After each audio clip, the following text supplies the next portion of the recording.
ఇప్పుడే చెప్పాను.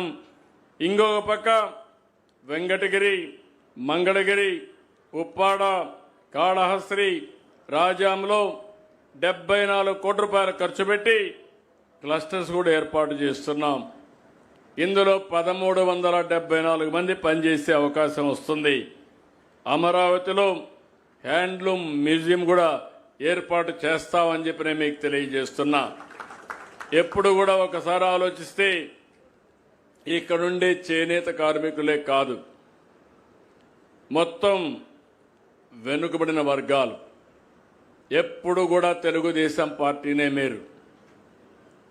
40 ఏళ్లుగా చూశాను, ఎన్ని రాజకీయాలు వచ్చినా కానీ ఎప్పుడు కూడా తెలుగుదేశం పార్టీకి అండగా నిలబడ్డ వర్గం, వెన్నెముగా సహకరించిన వర్గం ఈ వెనుకబడిన వర్గాలని చెప్పి కూడా నేను మీకు తెలియజేస్తున్నా. ఇవన్నీ చూసినప్పుడు మాకు ఒక బాధ్యత ఉంది. మీ వల్లనే అధికారంలో ఉన్నాం. సుదీర్ఘంగా రాజకీయాల్లో అధికారం వచ్చే పరిస్థితి వచ్చింది. ఇవన్నీ కూడా చూసినప్పుడు ఎవరు ఎన్ని మాటలు చెప్పినా ఒక్క మాటలో చెప్పాలంటే కొన్ని వర్గాలు వస్తూ ఉంటాయి, పోతూ ఉంటాయి. కానీ పార్టీ పెట్టినప్పటి నుంచి పార్టీని బలపరిచిన ఏకైక వర్గం వెనుకబడిన వర్గాలని చెప్పి నేను మీ అందరికీ విజ్ఞప్తి చేస్తున్నా. అదే మరి పార్టీ కూడా మీకు రాజకీయాల్లో ప్రాధాన్యత తీసుకొచ్చాం. ఎన్టీ రామారావు గారు తెలుగుదేశం పార్టీ పెట్టక మునుపు వెనుకబడిన వర్గాలు నామమాత్రంగా రాజకీయాల్లో ఉండేవాళ్ళు. ఈరోజు నేను గర్వంగా చెప్పగలుగుతున్నాను, తెలుగుదేశం పార్టీ ఎప్పుడు అధికారంలో ఉన్నా అగ్రభాగాన్ని నిలబెట్టిన వర్గం ఈ వెనుకబడిన వర్గాలు. 34% స్థానిక సంస్థల్లో రిజర్వేషన్లు పెడితే గత ప్రభుత్వం 24%కు తగ్గించారు. నేను అందుకే చెప్తున్నా, మళ్లీ దీని మీద పోరాడవలసిన అవసరం ఉంది. సుప్రీంకోర్టులో కూడా సమస్య ఉంది.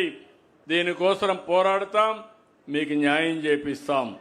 ఇంకో పక్కన మీరు చూస్తే ఒకప్పుడు ఆదరణ పథకం తీసుకొచ్చాను. ఆదరణ పథకం ద్వారా పెద్ద ఎత్తున ఆర్థిక సహాయం చేశాం. ఇది సమైక్య ఆంధ్రప్రదేశ్లో ప్రవేశపెట్టాం.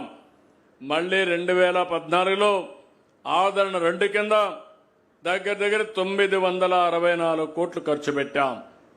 మళ్లీ మీ అందరికీ హామీ ఇస్తున్నాను, ఆధునికమైన మరమగ్గాలు కానీ ఇవన్నీ ఇవ్వడానికి ఆదరణ 3 తీసుకొస్తాం. మీకు న్యాయం చేసే బాధ్యత ఈ ప్రభుత్వాన్ని చెప్పి కూడా నేను మీకు తెలియజేస్తున్నా. ఇదే కాకుండా ఈరోజు మీరు చూస్తే దేవాలయాల్లో పనిచేసే నాయీ బ్రాహ్మణులకి 15,000 నుంచి 25,000 పెంచాం. చేనేత నేతనులకు పెంచినట్టే సెలూన్లకి 150 యూనిట్ల నుంచి 200 యూనిట్లు ఉచిత కరెంటుకు ఏర్పాటు చేశాం. దీనివల్ల దగ్గర 40,000 కుటుంబాలకు లాభం వస్తుంది. గీత కార్మికులకి 10% మద్యం షాపులు 50% సబ్సిడీతో ఇచ్చాం. ఇప్పుడు బార్లు వస్తే బారుల్లో కూడా 10% వాళ్ళకు రిజర్వ్ చేశాం. మత్స్యకారులకు 217 జీవోను రద్దు చేశాం. అదే మరి మత్స్యకారుల సేవలో 20,000 రూపాయలు ఒక్కొక్క కుటుంబానికి మొన్నే డబ్బులు ఇచ్చాం. 259 కుటుంబాలకు ఇచ్చాం.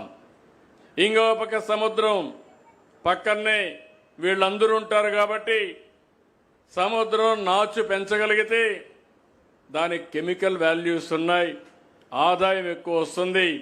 సీవీడ్ నుంచి పరిశ్రమలు తయారు చేసే విధంగా కార్యక్రమాలు చేపట్టి ప్రత్యేకంగా మత్స్యకార మహిళల్ని ఇందులో భాగస్వాములు చేస్తామని చెప్పి నేను మీకు తెలియజేస్తున్నా. ఇదే కాకుండా వడ్డెరున్నారు, వాళ్ళ వృత్తి రాళ్లు కొట్టి అమ్ముకోవడం. ఆ క్వారీస్ అన్ని మినిమం 10% వారికే రిజర్వ్ చేయాలని కార్యక్రమానికి శ్రీకారం చుడుతున్నాం. వీళ్లే కాకుండా యాదవులు ఉన్నారు, గొర్రెలు కానీ అదే మరి పాలు కానీ పాడి పరిశ్రమలో ముందుంటారు, దాన్ని కూడా రివైవ్ చేస్తాం. ఇంకో పక్క కొరబ ఉన్నారు, వాళ్ళు కూడా చాలామంది ఈ యొక్క గొర్రెల పెంపకం వాళ్ళ జీవనోపాధి. అవి కూడా మళ్ళా ఒకసారి రివైవ్ చేస్తాం.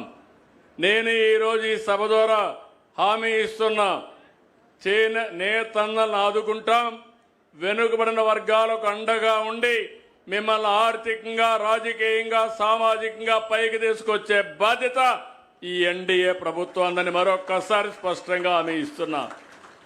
సోలార్ ఇప్పుడే మంత్రి గారు చెప్పారు 2000 యూనిట్లు మాత్రం చేశామని.